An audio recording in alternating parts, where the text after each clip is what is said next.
Meteorologist Jason Caterina on AM 560, The Answer. Get the latest weather, traffic, and news updates online at 560theanswer.com. Now, from the Signature Bank Studios, this hour of the Shaun Thompson Show is sponsored exclusively by DonleyAuctions.com. They need your guns. Sell for top dollar. DonleyAuctions.com. I love America. I love the Constitution. I love the First Amendment. I want to carry and all guns.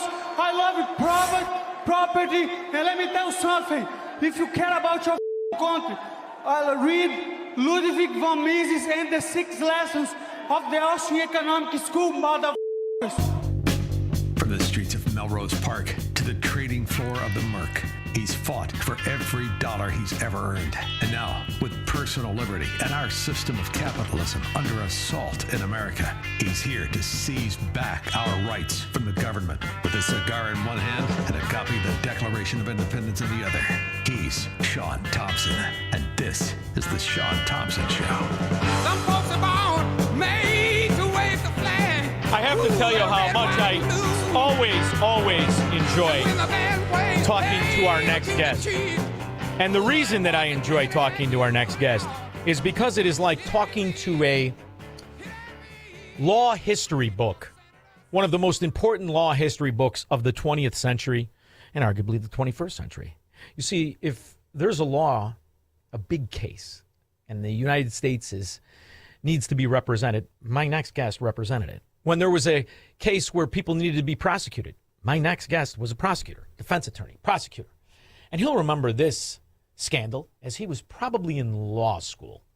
Johnson won by 87 votes, but the question of a stolen election remained.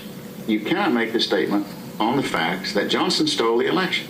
I think you can say it was stolen for him. That's true. But did he order it done? I never could find John Connolly down there doing it. I wasn't within 200 miles of him. I was in Austin, Texas, on a battery of telephones calling all over the state of Texas. I didn't know anything about it.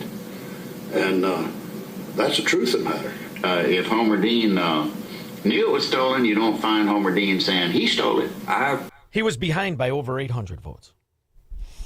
He won after a shutdown of 2 days. Boy, it's eerily similar to what we go through. See, my next guest knows this. He was a prosecutor for these scallywags, and he tried to warn us all. Attorney, historian, important American figure, John O'Connor. How are you? Shaun, how you doing? I got a news flash for you, Shaun. Okay. You know what it is? What? There may have even been an election at one point in time stolen in Chicago. 1960. Come on, babe. We've been bragging about it my whole life. I remember when my nana would put the binky in my mouth, they'd laugh about it. Oh, I thought I was being funny, but you know, let's put it this way, I'm Captain Obvious. I know that. Well, what's obvious is the tolerance for this skullduggery that the American society has been cultivated to accept. You know, at a certain point, John, you have to recognize we almost deserve it because we're the ones who keep turning to our slave master to tell us the truth, to free us, to give us an opportunity of what this country used to run on, the rule of law. And in these Democrat scallywag areas, from Democrat enclaves in good states to states that have the complete cancer of the Fourth Reich corruption, you almost have to be a fool to think that there is any legitimate outcome of anything, especially an election. That's number one. Before you can steal the policy money, you must first steal the election. I've always felt that way, but I'm from Chicago, and everybody knew there was enough clout and mafia corruption in conjunction with government that they stole a presidential election in 1960. So I'm used to it, right?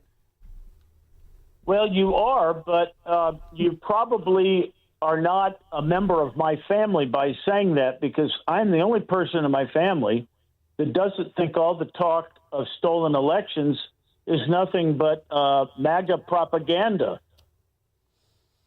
Well, you know, the other thing you have to remember is what Chicago also represents is the exportation of the Chicago mafia politics in the form of Barack Obama to Washington, D.C. And the evidence that's come out as a former Democrat presidential potential nominee Tulsi Gabbard told us. That should have been a scandal. You know, we talk about Watergate. You've written a book. You represented, most people don't realize this, you represented the whistleblower, Deep Throat. He was your client. And that was a scandal that the world stopped. And the only reason it was a scandal is because the character of the nation was far higher than it has been since the year 2000, far higher than it has been prior to the Clintons. I believe the Clintons broke the character of the nation. However, when you look at it, to me, you have to be really either in on the scams or a complete moron who doesn't ever even read to think that the Democrat Party has anything legitimate. When we take in consideration the trillions of dollars that had been stolen since Barack Obama, but specifically Joe Biden. Joe Biden added $9 trillion to the national debt, which took this country 236 years to accumulate. It is the largest growth of debt in world history.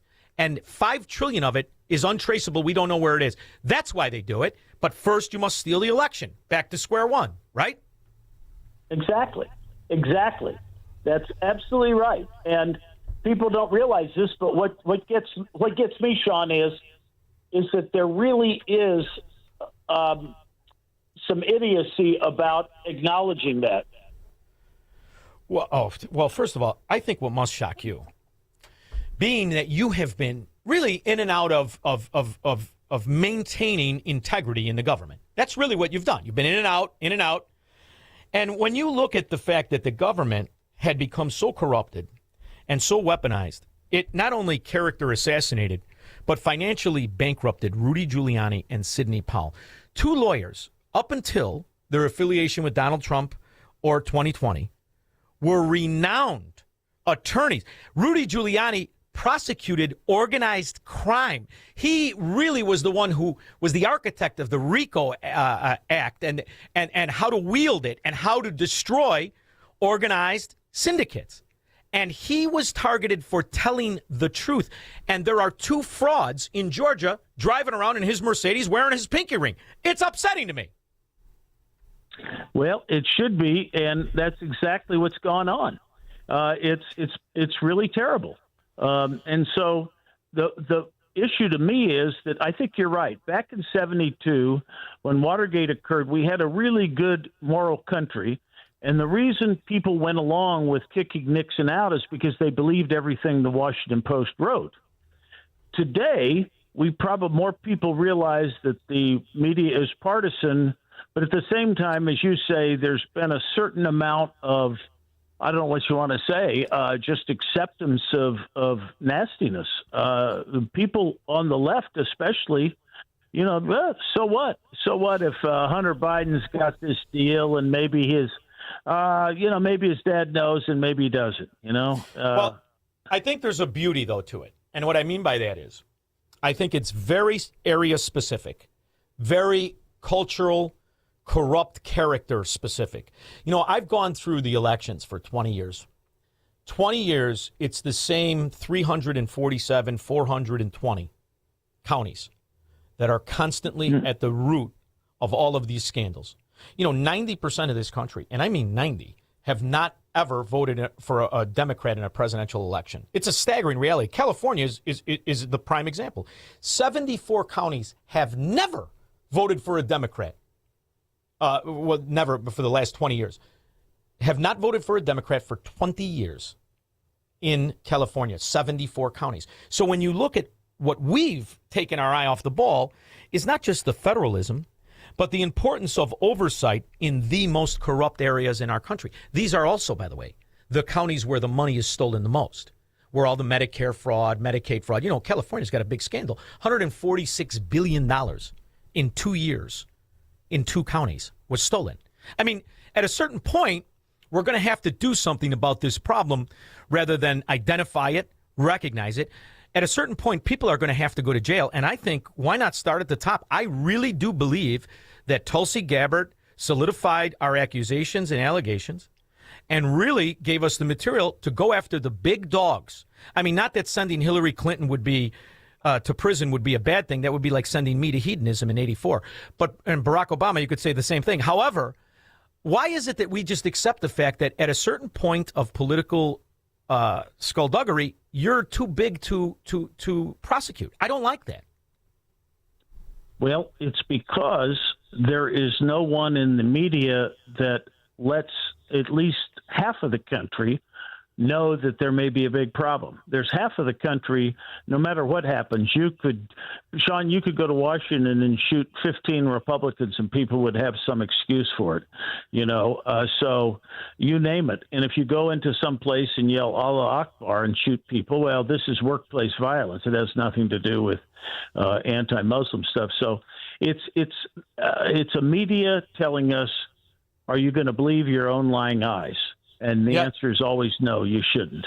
But the problem too is the people who are in your arena, your profession. I used to have, and you could listen. I had Alan Dershowitz on yesterday. I want to talk to you about Patty Hearst. Oh, really? Oh, what a great guy. So this is the point. Him and I said this to him. We've never voted for the same person, but the utmost respect for his intellect and character and understanding the rule of law. Democracy doesn't hold us together. The republic doesn't hold us together. The only thing that holds anyone together is that there is a rule of law. And what we have to recognize now is in these corrupt areas, there isn't a rule of law. The law has been corrupted. So lawyers who take the oath and do all this. And it brings me right back to that conclusion that my grandfather used to tell me years ago. How's a liar going to swear to tell the truth or to uphold the principles of a country? He's a liar. He can't. A liar cannot take an oath. It's impossible.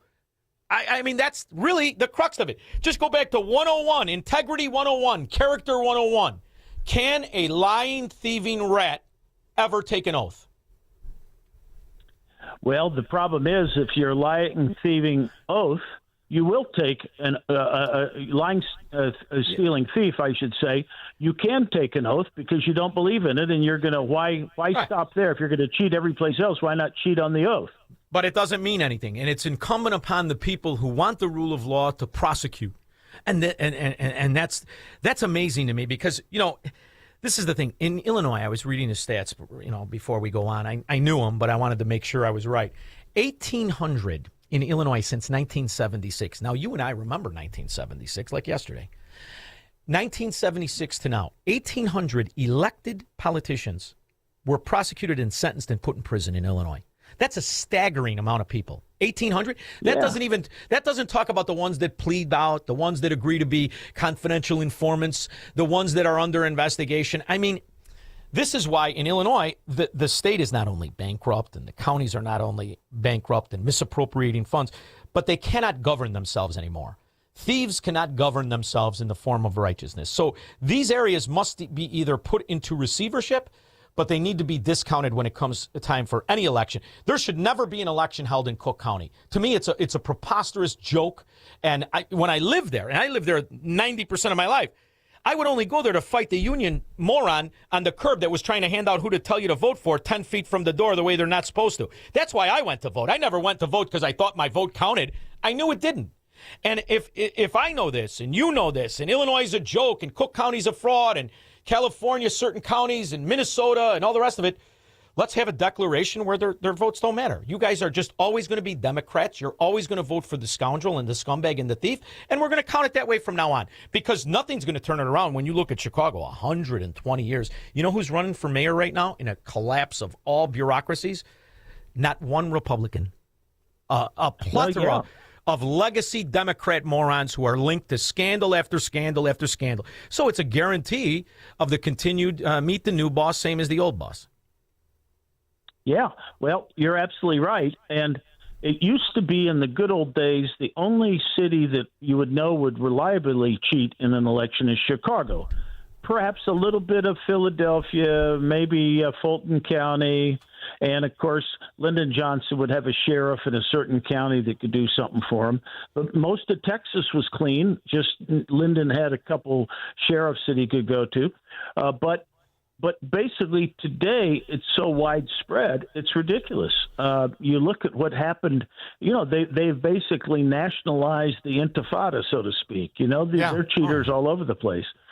Well, and that's funny because there's a big story in Texas of what happened. But ultimately, what has to happen to save these people who are still decent, I still have friends, dear friends I love, and family members that are trapped in these areas. Ultimately, to save these areas, I think last night was a big step in the right direction. It's the first time a president has ever called an address or even spoken about the evidence that of a past election that is completely and totally corrupted. So in order to move forward, right, to call upon Republicans to pass the SAVE Act, and you see these same Republicans tied to legacy generations of scandal, whether it's Mitch McConnell or his actual assistant, the guy who worked in his staff, now John Thune, who's the now Speaker of the House. In order to do this, I think you need to really take advantage of the principles of our country, which is the federalism, which is the idea that there should be representation. And when there isn't it incumbent on the federal government to do something about these legacy corrupt counties? It's a county problem. It can be solved. And there are states and there are counties within states that have already voted for secession. You know this in California and Oregon and, pick it up, Washington and Illinois and New York and New Jersey, because the good people are trying to do something. But when the people who are in power, at the levers of power, are the ones that are corrupted, isn't it the federal government's job and the lawyers in our country, the good lawyers, to say something must be done now? Well, that's absolutely true. That's absolutely true. And the question is how do we get that in accomplished? The SAVE Act is not going to be probably enacted. No. In places, Shaun, I don't know that you realize this, but in a place like Arizona, which Trump lost by 11,000 votes, 10,000 votes in 2020, they now have a settlement that Katie Hobbs entered into, who, when she was Secretary of State, a Democrat, of course, which allowed people to vote in elections if they're federal only without proof of citizenship. So basically, if they're illegal state aliens only. If they're state only. There. State only, I thought, not federal. No, federal only. Federal only. Federal? No, if federal only. Yeah, for some reason, federal only. And that's all they care How could about that anyway. Be? You nullify federal law, immigration law, and then they get a vote? Yeah. But federal only, and it's the federal law they're violating, like I say. And how that happened, I don't know. I haven't read the lawsuit or what she settled. But when Trump lost in 2020, to be fair, there were only 1,500 fraudulent votes under that rubric there. Now, in the last election, there was more like 15,000 that came under that specific. That are prima facie, settlement. right? They're unquestionable. Yeah, so we know there, but of course there are other places that the votes were illegal too. But this was like there was no pretense to it. We're just allowing illegals to vote. Period. It doesn't matter, And so this kind of stuff. Then of course you have the settlement by Brad Raffensperger, who claims to be a Republican, but he's a weak sister, and he rolls over for Stacey Abrams, so that you cannot challenge a ballot in Georgia on the basis of unmatching signatures. It takes just about a federal law to do that. And so guess what happens? In 2020, a county that normally has 6.5% of bad signatures ended up having 0.5% in 2020. That's enough to change that election. So what about, here's the other way I think to do it is with the money.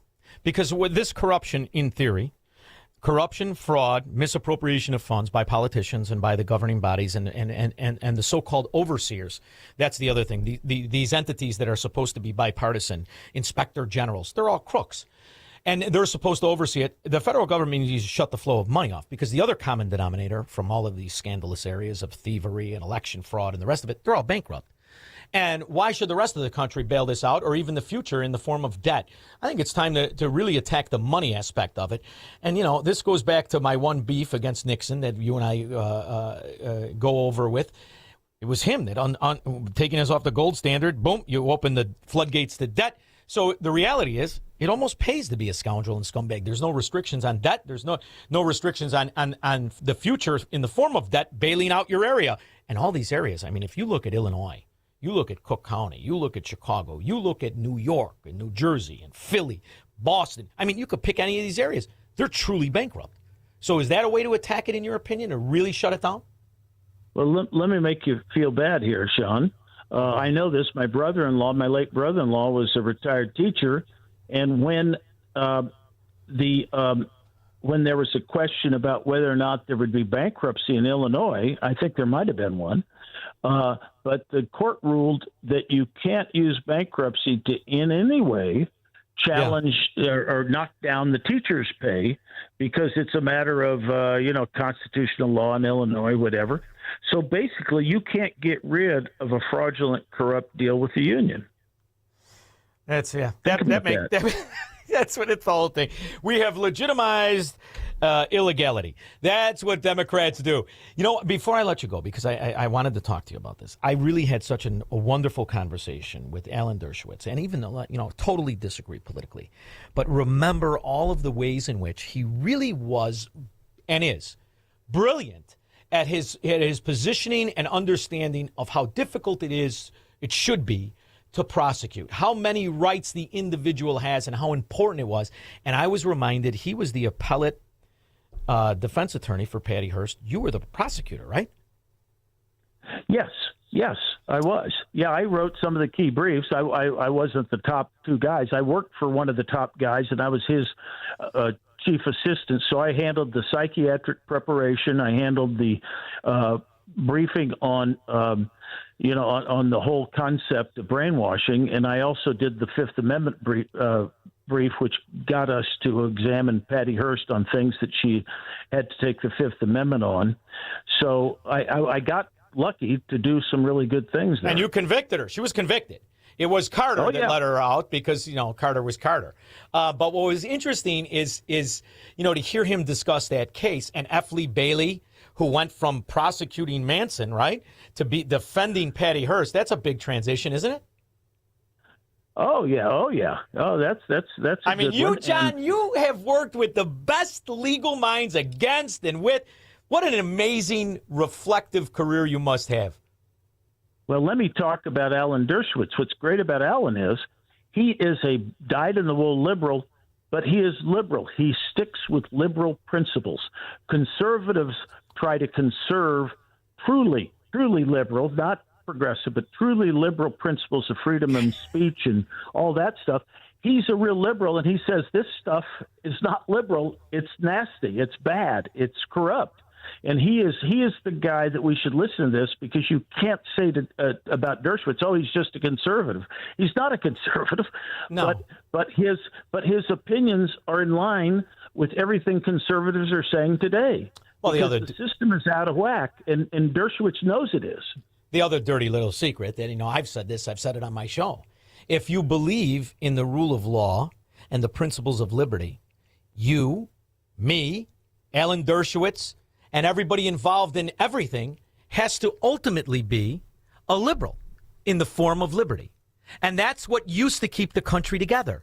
You could disagree on nuance, but ultimately it was the rule of liberty. It's often called the rule of law, but the rule of liberty that kept us civil and kept people good out of prison and bad in prison. That's what we need to get back to, don't you think? Oh, absolutely. Rule of law is what keeps a democracy. If you don't have a democracy, the progressives talk about rule of law, but only when when they say Trump has violated a law. Yeah. The rule of law wouldn't let you steal elections. It wouldn't let you steal money either. That's why I love having you on. I mean it. I love it. I can't wait for the next time. You stay healthy and you stay principled. Love it, Shaun. Take care, buddy. Thank you, John O'Connor. We'll be back with your calls and comments. This is the Shaun Thompson Show on AM 560. The Answer. We all hear the radio ads about the IRS. They tell you to be afraid, to be scared, and they try to frighten you into calling. I'm not here to do that. Tax Relief Advocates is different. TRA is here to tell you that if you owe money to the IRS, whether it's $5,000, $50,000, or $500,000, we have a solution. It doesn't matter if you're sitting in your car, at work, or with your kids. No matter where you are, call now. 800-575-6745. Don't lose hope. TRA can eliminate or reduce what you owe to the IRS. Generous programs are now available that can give you a fresh start. Our passion is taxes and helping individuals fix their IRS problems. We have over 1,000 5-star reviews on Google and an A+ with the Better Business Bureau. You don't need to be afraid of the IRS any longer. End your tax nightmare today by visiting us online at TRA.com or call